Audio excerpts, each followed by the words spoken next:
Thank you very much. Lewis, I appreciate it. I'm not going to give my usual stump speech because Lewis has given me my directions, and when Lewis tells you what to do, you do it. And it'll be primarily this morning kind of an update of what happened over the last several weeks in Washington. But as I listened to a number of you make comments, I couldn't help jot down things, and our great chairman of the commission of Bartow County, Steve Taylor, talking about the 65th anniversary of his business, and somebody, I think Lewis said, well, you didn't build that. Famous quote from some famous person inside the Beltway. But you know, really, entrepreneurship is a traditional value, isn't it, Steve? And I think that's what a lot of people forget. I talk a lot about traditional values, and particularly traditional Georgia values, but entrepreneurship is one of those traditional values.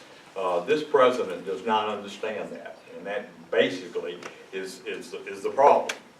I think it was Bruce Thompson and Trey Kelly, and by the way, Trey, thank you so much for chairing my efforts in Polk County, and Christian Coomer and Barney Jennings are chairing my efforts here in Bartow County, and I can't tell you how important that is to me. They're great friends, and Trey, you're doing a wonderful job. But Trey said iron sharpens iron. Iron sharpens iron, and there's no question about that. It does. And I've heard the governor of Indiana, the current governor of Indiana, Mike Pence, who I served with a long time in the House, and he was former chairman of the Republican Study Committee, and you know the Republican Study Committee is heritage-backed, and it is a conservatives. It's the majority of the majority, and he chaired for 1 year that. And Mike used to say, run to the battle, don't run away from the battle. And you know, these battles that are occurring in Washington, like what we just faced in regard to trying to get that CR passed and get something out of it, and allowing an increase in the debt ceiling and get something out of it in regard to reducing debt and deficit and spending. I think there's been something like 55 different debt ceilings that were voted on and lifted since 1979, and in at least 18 of those instances, something was done to reduce the size of government in exchange, if not dollar for dollar, to make progress to limit the federal government. And I think all of you know that what's happening to our country. And unfortunately, we the people also vote not just in November, Matt, but also on May the 20th. And Trey, I guess that would be true for all of y'all too. But we the people are responsible for getting back to what the founding fathers really meant for us to in that Constitution, which is not supposed to adjust to the times. The times are supposed to adjust to the Constitution. And what they talked about, and I see Barry nodding his head, and he is a real constitutionalist and understands it as so many, if not everybody in this room. But federalism is the power to the people, the sovereignty of the states, but really the power to the people, and the enumerated powers, which were darn few, weren't they, back in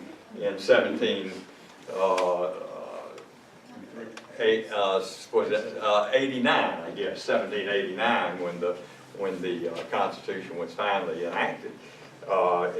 It's clearly, we find ourselves in a situation where we have very little power because we have slowly but surely ceded it to them. And now the federal government has all these agencies and departments, which there's nothing in the Constitution that refers to any of them. The Department of Commerce, the Department of Education. I could go on and on and on, but I don't want to have a Perry moment. I don't want to have a government Perry moment. You remember that debate.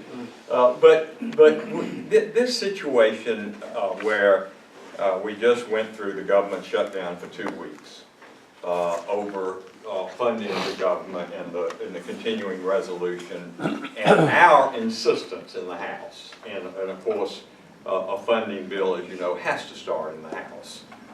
And our insistence that we do everything, we use every arrow in our quiver, and as a A-plus endorsee of the National Rifle Association, every bullet in our guns to fight Obamacare and to get the best concession. The first bill that we sent to the Senate was to fund the government at sequester levels, which was a significant cut. Indeed, it was the pay for the last increase in the debt ceiling of $2.4 trillion, which the president insisted upon. We gave it to him, thinking that maybe we could find the cuts by the super committee, but we went to the default of the sequester. But at least it's a cut. It's a cut over the next 10 years. But, you know, he won that battle. And as some famous country singer once said, he got the gold mine and we got the shaft. And now the Democrats in Obama and that crowd, they want to raise the caps on the sequester. You've been listening to that, reading about that. They want to say, this is too much strain on discretionary spending. We need more money for food stamps and Head Start and all these social welfare programs that help us get votes. So that's the battle that we're fighting. So our decision, and I know a lot of the pundits have questioned the strategy and said, well, you Republicans just once again shot yourself in the foot and your poll numbers go down and you're going to lose, possibly lose the House in 2014 and not regain control of the Senate. I demur, is that the way you say it? I disagree. I think the strategy really, in retrospect, and I've thought about it a lot, was a good strategy. Because what we did is we sent a bill to Harry Reid that had a CR that kept the spending level at $986 billion at the sequester level. And we also said we want to completely, forevermore, defund Obamacare. Now there is some funding, some mandatory funding that's already there, but no discretionary funding for Obamacare. Now, the talking heads, even on Fox News, maybe with the exception of Sean and a few people, said, well, you know, that's a bridge too far. You made a mistake. You asked for too much. You knew that wasn't going to happen. That was his signature bill, law. It's the law of the land. It has been for 3.5 years, you know. Why did you do that? Why did you listen to Ted Cruz and his 21-hour filibuster and this brash young guy who is supposed to be seen and not heard as freshman anywhere in a fraternity, in a college, in Congress, in the state legislature? But you know, I think he really was right. And what happened after that? If the Republican Party, if the Republican minority, the Republican minority in the Senate, led by Mitch McConnell, had just simply said, when they got in the room, instead of chastising Ted Cruz, if they had said, look, we're not going to give them the votes that they need to invoke cloture so they could immediately strip out the Obamacare defunding and then send that bill back to us with just the CR for 2.5, 3 months, then that put us automatically in the House on the defensive. If they had held their ground and said not one Republican, not even Susan Collins, not one Republican is going to vote for cloture. So then the bill is sitting there in the bosom of Harry Reid. That bill to completely defund Obamacare. And the clock is ticking. We're getting closer and closer to October the 1st. So what is he going to do? You know that they were just as frightened of a government shutdown and a default on our national debt as we were. So it was a game of who had the most courage and who was willing not only to run to the fight, but stay in the fight. And if we had done that, and then you keep hearing about the friendship between Harry Reid and Mitch McConnell, and John Boehner, and if the leadership had gotten together at that point and said, look, it's September the 30th. We've got to do something here. And our side said to their side, we know that the president is going to, obviously, he's going to veto if we pass the increase of the CR with the complete defunding of Obamacare. He's going to veto that, and we don't have 2/3. But if you guys will agree to a 1-year delay, if you guys will agree to a 1-year delay in Obamacare, which is not ready, we have heard testimony in committee. We knew that those exchanges were not ready. The Dems knew it too. And they have 6 members that are up for re-election in 2014 that are in states that Romney won. Think Arkansas is a prime example. And we need a net of 6. You know those Democratic senators were talking to Harry Reid and saying, don't make us walk this plank. Don't make us fight this battle over Obamacare, this Obama doesn't care disaster during an election year. I'll bet you dollars to donuts that they would have agreed to that. They would have said, all right, let's do that. Now, look, that would have helped the Democrats. I don't want to help them. I'm like Mitch McConnell. I don't want to help them. I want an Obama bill. One-term president. I agree with him. I don't know if I'd have made that statement publicly, but I don't want to help them. But it would have helped them. It would have helped those 6 that are worried about their re-election. Mary Landrieu is another one. Begich in Alaska is another one. But instead, we caved. And a lot of Republicans in the Senate, and you know them as well as I do. You can name names. I'm not going to name names. But it's just like when in 2010 when the Tea Party, God bless them, helped us, and it was over Obamacare, take back the House from Nancy Pelosi and elected, 55 new Republicans, many of them who feel just like I do, that you rush to the fight and you stand on principle. And the only people that lose are those who cower behind the bench, afraid to get in the game. So we had an opportunity, and we let it go, and we lost. And you know, of course, right now, all of a sudden, the word is every bit of cable news, anything you see is all about the disaster after $600 million was spent to create these exchanges. Give them one PhD IT expert from Georgia Tech, and I'll guarantee you they could solve it overnight. But what they did again, these bureaucrats that knew nothing, that really knew nothing. So I'll tell you, I think we did the right thing. Poll numbers went down fairly drastically. Of course, we were fighting a 4-to-1 battle. The Democrats had the Senate. The Democrats had the presidency. The Democrats had the press. And the Democrats had the special interests. And we had the majority in the House of Representatives. 4-to-1 odds are tough to overcome. We didn't lose, we just ran out of bullets.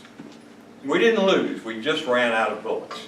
But now, as we see what's happening, and all of this publicity that's going on, those poll numbers are slowly but surely going to go back up. Now, I, as your next United States Senator, and I would be remiss if I didn't mention that, of course, would you give me my water right there, Dwayne? I'm sorry, thank you. Now I'm having a Marco Rubio moment. We can win this thing. We can win it. And when I'm in the Senate, I've been asked this question a number of times.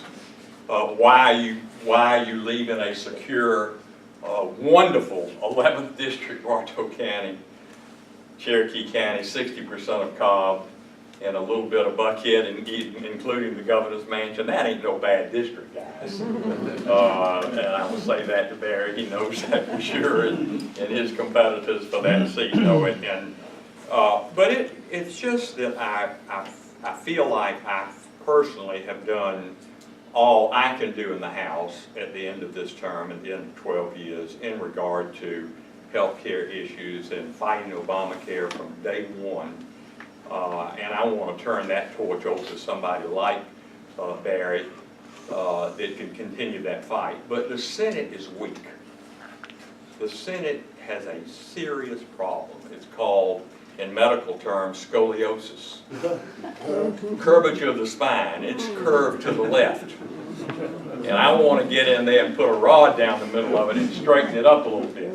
And maybe shift it to the right a bit. And I'm not necessarily going to join any coalition. I'm just going to be a coalition of one. Not a gang getting together and cutting deals with Chuck Schumer. That's going to a gunfight with a knife, isn't it? It's going to a gunfight with a knife. So we can do this. It's taken time, and you can't turn the Titanic on a dime. But when you think of some of these people, when you think of Ted Cruz and Marco Rubio and Mike Lee, and there are others that are pretty close, Ron Johnson from Wisconsin, and in the House, of course, the majority are like-minded with you and with me in regard to getting back to true federalism, where we the people control what's going on. We can get it back. And let's not be down. Let's don't think that the glass is half full. The glass is half empty. The glass indeed is half full. As long as we're willing to stand and fight. And one member at a time. If that's what it takes, one strong, stout-hearted member at a time. And that's true at the local level. That's why you elected Steve to run this county, this great county. That's why we Republicans control the House, the Senate, every single elected statewide office in Georgia. And when I first got elected, we had nothing. But we really hung in there and we fought hard, and I feel good about it. I feel good about the Senate race. I thank Bartow County from the bottom of my heart. I mentioned, of course, Christian and Parnick and others, but Steve Taylor has been great to me, and this county has been great to me. And I want to continue to represent you and 158 others. So don't forget, May 20th, Phil Gingrey, U.S. Senate. There'll be 9 weeks, and then another vote, Phil Gingrey, U.S. Senate. And then finally, is it November the 4th? The first Tuesday in November. We're not about to let this red state flip blue. God bless you, and thank you for coming this morning.